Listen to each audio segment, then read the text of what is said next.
On a retrouvé, excusez-moi, plein de vases de ce modèle-là, que ce soit grec ou égyptien d'ailleurs. Hein. Perse aussi. Et hein. on en a, Chez les Perses aussi. et on en a même en quantité impressionnante.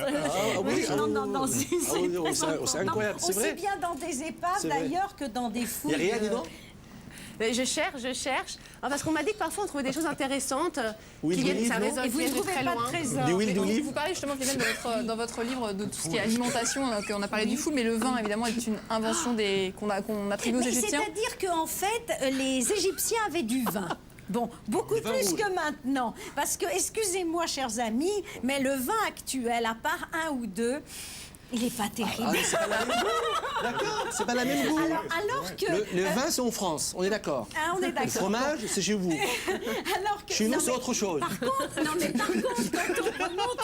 quand on remonte à une certaine époque, dans le nord de l'Égypte notamment, et dans toute cette région du Delta, il y avait beaucoup de vignes. Oui. Mais il y en avait également vers Luxor, puisqu'on a des tombes comme la fameuse tombe de Sénéfer, enfin ce qu'on appelle la tombe des vignes, où on a des représentations de vignes partout, et on voit bien que donc les propriétaires avaient des vignes. Aujourd'hui, il n'y a plus de vignes à Luxor, c'est évident. Malheureusement. Il y a tellement dans les fresques égyptiennes, il y a tellement de dessins qui présentent les fabricants de vin. Et la manière dont on le les faisait, manières puisque qu'on faisait. ce qui est intéressant, c'est qu'on savait évidemment faire des vendanges.